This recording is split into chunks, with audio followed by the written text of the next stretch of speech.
kurban setelah semua operasional terlengkapi, sisanya dikembalikan ke peserta kurban atau diserahkan ke panitia pengelola, Ustaz? Jadi akad antara pekurban dengan panitia itu begini bunyinya. Saya serahkan 2,5 juta untuk hewan kurban dan biaya operasional tunai. Karena kalau tidak disebutkan untuk biaya operasional, nanti ketika dipakai hanya untuk kurban saja, siapa yang menanggung transportasi sapi dari Rokan Hulu ke Pekanbaru, lalu kemudian tidak langsung dipotong, menginap, jaga malamnya, kemudian nanti itu penyembelih, yang menyembelih itu tidak bisa dikasih kupon, tidak boleh membayar upah pelaksana dari hewan kurban, maka dia mesti dikasih upah potong. Kalau tak dikasih upah, pisau itu naik sekali lagi. Nah ini harus jelas.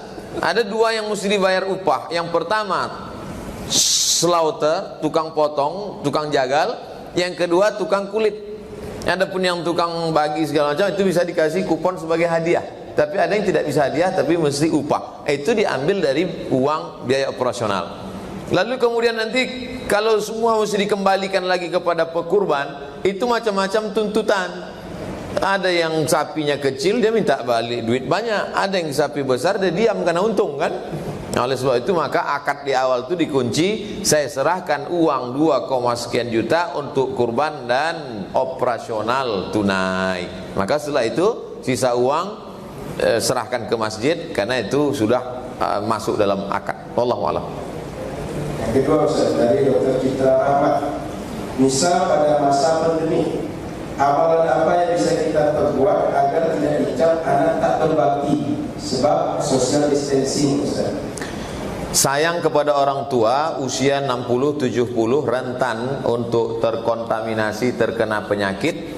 Maka sayang bukan datang memeluk, mencium mereka, apalagi langsung dari rumah sakit. Akan tetapi adalah dengan memahamkan mereka. Kalau mereka paham, dia tak salah paham. Kalau sampai dia salah paham, dia doa macam-macam. Oleh sebab itu maka kita pahamkan mereka, kirimkan. Bapak ibu, ayah emak, kami bukan tak sayang, kami video call. Maka saya yakin dan percaya video dari dokter yang mengerti, dari ustadz, memahamkan mereka. Lalu kemudian pada saat-saat tertentu kunjungi mereka rutin dengan tetap ikut protokol kesehatan. Macam saya masuk tadi di sini. Biasa saya masuk disambut solawat, ini ditembak kening, pang 36. Masuk. Lalu kemudian tangan ke hand sanitizer, kemudian pakai masker. Ada saya tengok beberapa meme tertulis jangan letak masker di dagu. Ini saya kena nih. Tapi karena mau menyampaikan, ini lalu kemudian ketika tidak bicara saya tetap tutup. Lalu kemudian pula berjarak. Kita alhamdulillah semua protokol ini kita ikuti. Dan saya tidak mau tablik akbar. Tabligh akbar di tanah lapang, di stadion, di masjid tak ada kajian masjid. Karena masjid susah kita membuat protokol. Tapi kalau di convention hall, di gedung, di kantor, di rumah sakit, oke. Kenapa? Karena kita masih bisa jaga protokol dan masyarakat bisa dikontrol. Nah, jadi tentang kasih sayang pada orang tua, berikan mereka penjelasan, insya Allah mereka bisa menerima. Wallahu a'lam. Yang ketiga, Ustaz, dari Hazmi Yudani. Apa hukumnya, Ustaz, kita sholat tidak dengan saf yang rapat selama pandemi ini? Sawus sufuf, rapat dan luruskan shaf. Fa inna taswiyatas sufuf min tamamis shalah. Karena lurus dan rapatnya shaf adalah bagian dari kesempurnaan sholat. Pada saat normal tak ada pandemi, kesempurnaan sholat. Oleh sebab itu dia bukan rukun, bukan wajib. Maka terlebih lagi pada saat pandemi dikhawatirkan penularan penyakit, maka hukumnya boleh berjarak, shaf berjarak. Lalu kemudian ini bukan pernyataan saya. Bulan Ramadan kemarin sholat Qiyamul Lail malam Ramadan di Masjid Al-Azhar tempat kami belajar, yang banyak para ulama, pakar, guru besar. Di sana juga dilaksanakan sholat berjarak. Masjidil Haram juga berjarak. Masjid di Turki, Kubah Biru di depan Hagia Sophia juga berjarak. Ini menunjukkan ijma' ulama sezaman ini bahwa sholat berjarak itu dilaksanakan. Jadi jangan khawatir tentang sah tak sah, dan jangan ini jadikan alasan. Nah, kenapa kau tak sholat Jumat? Oh, itu tak berjarak, itu tak sah, itu lebih baik kau sholat. Padahal sebetulnya dia malas ke masjid. Nah, jadi saya tetap sholat ke masjid dengan ikut protokol kalau kita memang zonanya tidak terlalu parah. Wallahu a'lam. Ustaz, lebih afdal mana berkurban dengan 1 ekor sapi untuk 7 orang atau 7 ekor kambing lalu disebab 7 ekor kambing itu? Mana yang dagingnya lebih banyak itu yang lebih afdal. Jadi kalau ada yang berkurban 1 ekor sapi Australia limosin beratnya 1 ton, itu lebih afdal daripada 7 kambing kurus kampung penyakitan. Tapi kalau berkurban 7 ekor kambing, kambingnya lewat proses pembesaran, dulu ada 1 kambing dibesarkan di Siak 200 kilo 1 ekor. Itu lebih baik 7 ekor kambing daripada 1 ekor sapi kurus. Nah, yang kurus jangan tersinggung, saya pun kurus. Nah, ini jadi mana yang lebih banyak dagingnya, mana yang lebih berkualitas, maka itu lebih afdal. Maka lebih afdal kambing jantan daripada kambing betina. Lebih afdal sapi jantan daripada sapi betina. Alasannya apa? Karena daging kambing sapi jantan lebih lezat daripada kata pakar daging kambing, daging sapi. Yang kedua alasannya karena kalau sapi betina dipotong, ini menghalang produksi sapi. Nah, jadi sapi kambing itu yang jantan ini mesti banyak dipotong, dia tak terlalu banyak. Betina yang perlu banyak. Kenapa? Karena produksi peternakan kita. Wallahu a'lam. Ustaz, kami selaku dokter kadang-kadang mesti memakai APD, sehingga ketika memakai APD untuk sholat kadang lewat waktu. Boleh nggak kami menjawab sholat ketika kondisi seperti itu? APD dipakai sekali, kalau sudah dibuka buang, mesti pakai baru lagi. Maka kadang jangankan untuk berwudu, beribu maaf, pipis pun ditahan Pak Ustaz. Jangan pakai pampers. Oleh sebab itu maka dia bisa, karena daruratnya tingkat tinggi, maka dia bisa jamak tapi tidak qasar. Karena qasar syaratnya tak bisa ditawar, harus musafir. Musafirnya juga 89 km. Kecuali dokter Awal Bros tinggalnya di Tembilahan. Nah, itu bisa dia qasar. Zuhurnya 2, asarnya 2, jamak takhir. Tapi kalau di Pekanbaru dia bisa jamak saja, tidak qasar.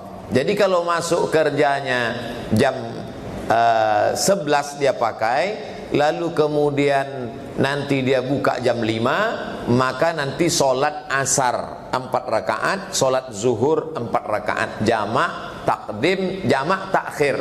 Kalau nanti di asar dia laksanakan, apakah asarnya dulu atau zuhur dulu? La tushtaratu fihil mualat. Tidak disyaratkan mualat waktu tertentu. Yang melaksanakan asar dulu karena menghormati waktu asar, karena asar yang punya waktu. Yang melaksanakan zuhur dulu baru asar, menghormati urutan, karena lebih tua zuhur baru asar. Asar dulu boleh, zuhur dulu boleh. Kau kenapa tak pernah tanya? Aku tak sembahyang.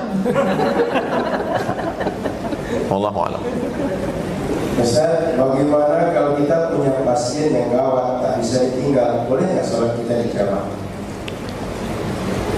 Saya tentang masalah menjamak ini tidak terlalu berani, karena kata Imam Ahmad bin Hanbal, idza rawaina fil ahkami tashaddadna. Kalau masalah hukum kami ketat. Saya kalau masalah etika, moral, sosial, termasuk saya pilih fatwa yang murah, yang mudah. Tapi kalau masalah hukum saya termasuk ketat. Makanya tentang jamak ini saya hanya pakai pendapat ulama yang membolehkan pada saat pakai APD ketat, resiko besar penyakit, karena resikonya mati. Jadi jangan terlalu mudah tentang masalah hukum jamak ini. Karena sekarang banyak orang terlalu memudah-mudahkan jamak. Macet-macet sikit jamak, macet depan SK jamak. La ilaha illallah. Pelamin duduk, pengantin duduk di pelaminan, kau tak sembahyang, jamak. Apa ini mudah-mudahkan? Nah, itu. Jadi kalau resiko, jadi untuk kasus pakai APD itu kita bisa generalisir karena hampir sama sipnya dan jamnya. Tapi kalau untuk pasien tadi, saya tak bisa pakai hukum umum, saya mesti satu kasus per kasus, supaya jangan nanti digeneralisir. Nanti bahaya, di rumah ada bapak sakit, laki demam puyuh, jamak. Nah itu. Tapi kalau saya tahu pasiennya sakitnya begini, yang menanganinya seorang perawat yang khusus, masuknya jam sekian, dia tak, itu bisa saya jawab khusus satu kasus. Karena saya khawatir nanti generalisir orang untuk semua kasus. Saya dapat dosa jariah, rekening dosanya mengalir, nauzubillah. Nah, wallahu a'lam bishawab. Ustaz, apa hukumnya mendonorkan organ saat seseorang meninggal? Lillahi ma fis samawati wa ma fil ard. Segala yang ada di langit, segala yang ada di bumi punya Allah. Kita ini di langit apa di bumi? Di bumi. Maka kita juga punya Allah. Maka tidak boleh menjual kornea mata, tak boleh menjual katup jantung, tak boleh menjual buah pinggang, karena dia bukan punya kita. Kita hanya boleh menjual yang milik kita. Maka kita jual. Adapun mobil kita, motor kita, rumah kita, tanah kita, itu adalah hak manfaat yang diberikan Allah Subhanahu wa taala. Adapun manfaat ini itu bukan punya kita, dipinjamkan Allah. Sampai masanya akan ditanya, mata ditanya digunakan kemana, telinga ditanya dipakai kemana, hati ditanya latus alunna yauma idzin anin naim. Kamu semua akan ditanya tentang nikmat yang pernah diberikan Allah Subhanahu wa taala. Oleh sebab itu kalau dijual haram hukumnya. Tapi kalau didonorkan karena sesama makhluk ciptaan Allah, maka ulama memfatwakan hukumnya mubah. Setelah meninggal dunia didonorkannya kornea mata, nanti kalau aku mati didonorkan. Tapi banyak orang pakai kata donor, tapi di balik donor itu sebenarnya mengambil manfaat. Ahli waris tetap mengambil, haram hukumnya. Maka oleh sebab itu umat Islam mesti detail betul. Jangan sampai ahli waris menggunakan, salah gunakan, menjual organ tubuh orang tua kerabat. Nauzubillah. Wallahu a'lam bishawab. Ustaz, kalau ada konflik rumah tangga, lalu suami istri cekcok sehingga istri memutuskan pisah ranjang, apa hukumnya Ustaz? Yang pertama itu fa'izuhunna, kasih nasihat. Setelah nasihat tak mempan, wahjuruhunna fil madaji, pisah ranjang. Pisah ranjang itu bukan ranjangnya di luar rumah, ranjangnya di rumah.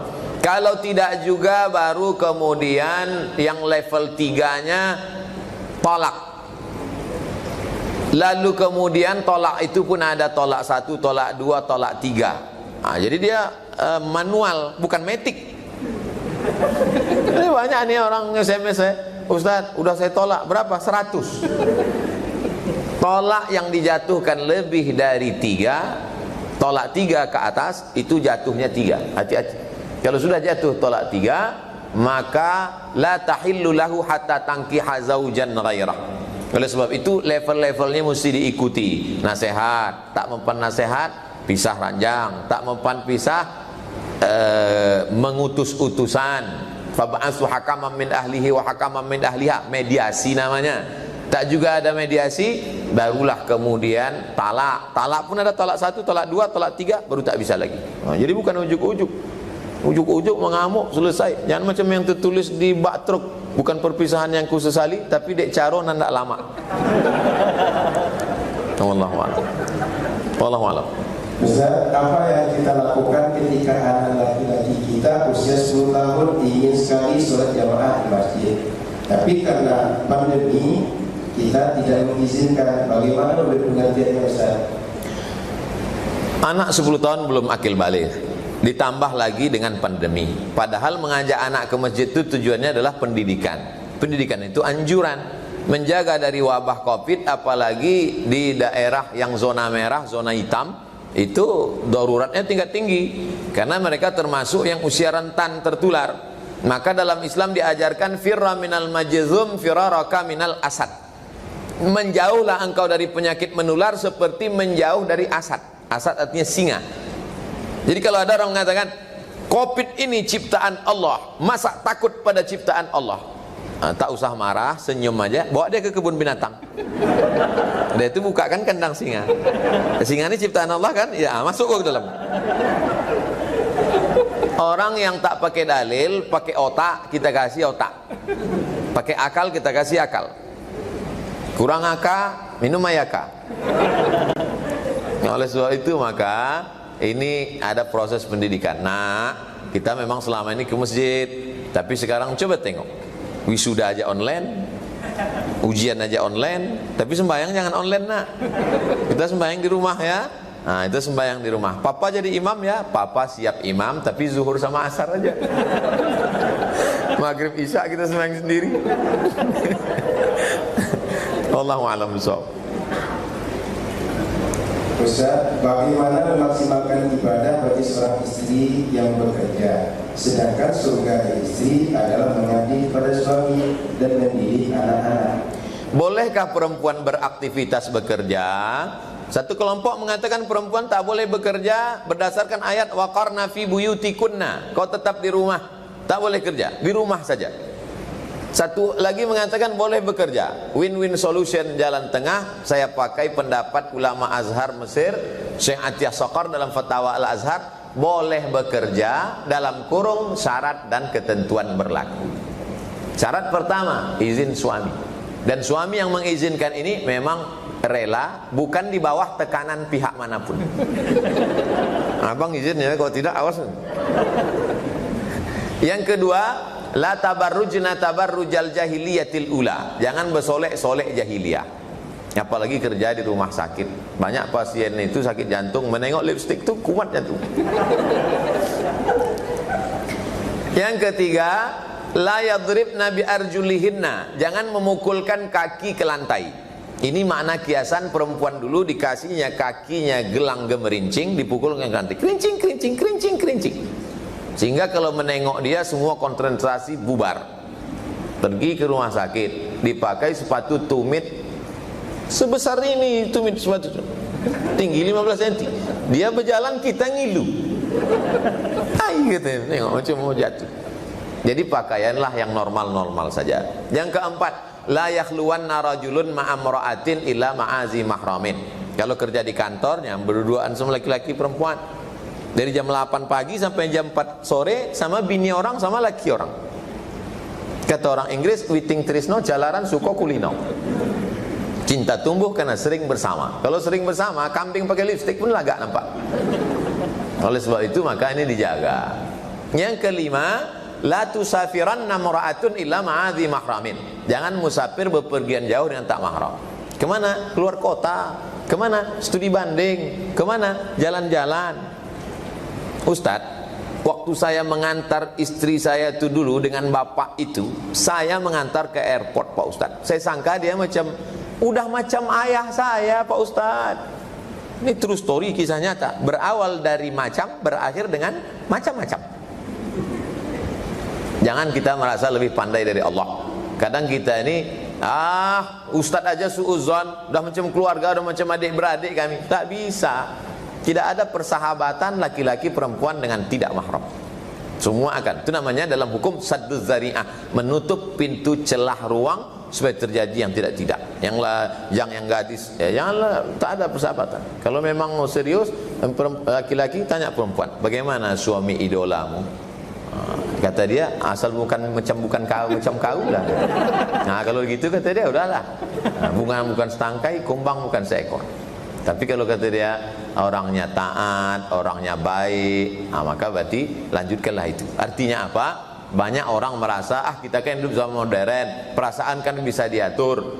Jangan lupa, la tattabi'u khutuwatis syaitan, jangan ikut langkah-langkah setan. Kalau cukup 5 syarat tadi, silakan perempuan bekerja. Adapun masalah pendidikan anak, dari jam 8 pagi sampai jam 4 sore kerja, di jalan 1 jam pulang sampai ke rumah, matikan handphone, matikan laptop, matikan TV, full dari maghrib berjamaah. Sekarang karena tak bisa ke masjid, maghrib berjamaah. Dari maghrib ke isya 45 menit duduk ngaji, isyanya berjamaah. Habis itu, jadi waktu itu memang jangan lagi sudah 8 jam tadi siang habis untuk orang lain, lalu kemudian malam itu pula asik karena handphone. Maka ini dia ada hak dia. Anak-anak ini ada haknya pada ibu. Nah, oleh sebab itu maka ibu juga mesti fullkan, bukan kuantitas waktu tapi kualitas. Waktunya pendek memang. Hanya dari jam maghrib ke isya, isya ke jam tidur jam 10, tapi betul-betul berkualitas. Wallahu a'lam. Terakhir Ustaz, istri dengan penghasilan, lalu penghasilan ingin belanjakan, apakah mesti izin suami Ustaz? Ibu bekerja, sebulan dapat gaji taruhlah 5 juta. Bapak juga bekerja, sebulan dapat gaji 5 juta. Apa beda gaji bapak sama gaji ibu? dalam gaji bapak ada hak ibu, tapi dalam gaji ibu tak ada hak bapak. Tentu ibu-ibu senyum, tapi saya tak nampak karena dia pakai masker. Itulah untungnya pandemi. Saya ulang sekali lagi, dalam gaji bapak ada hak ibu. Apa hak ibu itu? Nafkah. Tapi dalam gaji ibu tak ada. Nah, tengok, udah paham mereka. Tapi ibu hatinya lembut. Apa kata si ibu? Bang, ini gaji aku 5 juta. Karena hatiku sudah kau raih. Jangankan gaji ini, nyawa aku pun kuberikan. Tapi kalau kau macam-macam, maka kalau ibu bermurah hati memberi, akadnya apa? Utang, bayar. Kalau tidak utang, sedekah. Aku kasihan sama kau bang, karena gaji kau pas-pasan, aku sedekahkan. Tapi tentu bahasanya tak begitu. Jadi harus jelas. Intinya adalah ibu dapat warisan, punya ruko, punya kebun kelapa, punya kebun sawit. Apakah setelah menikah itu menjadi punya bapak? Tidak. Jadi tidak serta-merta begitu nikah lalu suami berkata, Adinda, bawa kemari STNKB PKB semuanya, itu punya abang, surga kau di bawah tapak kaki abang. Tak begitu. Dalam Islam ini ada hak harta suami, ada harta istri. Tapi karena kompilasi hukum Islam menjaga kebersamaan, setelah menikah itu ada namanya disebut dengan harta bersama. Itu tak ada dalam fikih. Itu kompilasi hukum Islam. Sejak dari menikah sampai meninggal, harta bersama itu dibagi 2 yang disebut dengan gono gini. Wallahu a'lam.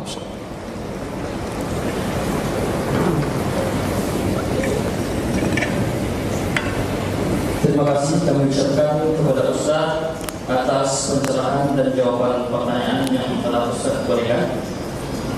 Bapak Ibu hadirin yang dirahmati Allah, itu tadi ceramah agama sekaligus tanya jawab bersama tuan guru kita. Kemudian acara berikutnya doa untuk kelancaran rumah sakit Awal Bros Group dalam melayani masyarakat, dan doa untuk pendiri rumah sakit Awal Bros, yaitu almarhum Bapak Haji Awaludin dan almarhumah Ibu Haja Muslamah Ali. Mohon kepada Ustaz Profesor Haji Abdul Somad LCMA PhD untuk memimpin doa. Astaghfirullahalazim, astaghfirullahalazim, astaghfirullahalazim alladzi la ilaha illa huwal hayyul qayyum wa atubu ilaih. Untuk almarhum Haji Awaludin, almarhumah Hajah Muslamah. Al-Fatihah. A'udzubillahi minasyaitonir rajim. Bismillahirrahmanirrahim. Alhamdulillahirabbil alamin arrahmanir rahim maliki yaumiddin. Iyyaka na'budu wa iyyaka nasta'in. Shiratal mustaqim. Shiratal ladzina an'amta 'alaihim ghairil maghdubi 'alaihim waladdallin. Amin. Allahumma ighfir lahum, ampunkan dosa mereka dan dosa kami juga ya Allah. Wa'fu anhum, maafkan segala silap dan salahnya. Waj'alil jannata mathwahum, jadikan surga tempat tinggal mereka. Allahumma ja'al kuburahum rawdatan min riyadil jinan, jadikan kuburnya salah satu dari taman surgamu. La taj'al kuburahum hufratan min hufarin niran, jangan jadikan kuburnya salah satu dari lubang nerakamu. Waj'alil jannata mathwahum, jadikan surga tempat tinggal mereka ya Allah. Allahumma anzilir rahmata wassalamata wal barakata ala hadhil jamaah, turunkan keselamatan, kerahmatan, keberkahan kepada seluruh jamaah yang hadir ini dan seluruh jamaah yang mengikuti kami dimanapun berada ya Allah. Rabbana hab lana minas solihin, jadikan anak kami anak soleh dan solihah. Allahumma rabbana hab lana min azwajina wa dzurriyyatina qurrata a'yun waj'alna lil muttaqina imama, jadikanlah anak cucu kami orang-orang yang sejuk dipandang mata, jadikan mereka menjadi pemimpin bagi orang yang bertakwa. Allahumma dafa'na al-ghala wal waba, angkatlah wabah penyakit COVID-19 ini dari negeri kami ya Allah. Allahumma rzuqna rizqan halalan thayyiban mubarakan fihi, berikan kami rezeki yang halal berkah supaya kami bisa berwakaf, berzakat, berkurban, berinfak dan bersedekah. Allahumma waffiqna lima tuhibbu wa tarda, tanamkan taufikmu dalam hati kami sehingga kami beramal dengan amal yang kau cintai dan kau ridai. Allahumma a'inna ala zikrika, tolong kami supaya kami senantiasa berzikir mengingatmu, sesibuk apapun kami, hati kami selalu berzikir mengingatmu. Wa syukrika, bersyukur kepadamu, husni ibadatik, beribadah dengan ibadah yang terbaik. Allahumma rzuqna al-istiqamata, berikan kami istiqamah dalam menjalani hidup ya Allah. Allahumma khtim lana bi husnil khatimah wa la taqtim alaina bi su'il khatimah. Rabbana atina fid dunya hasanah wa fil akhirati hasanah wa qina adzabannar. Wa sallallahu ala sayyidina Muhammad wa ala alihi wa sahbihi wasallam. Walhamdulillahi rabbil alamin. Taqabbalallahu minkum minna wa minkum taqabbal ya karim. Terima kasih, mohon maaf. Wassalamualaikum warahmatullahi wabarakatuh.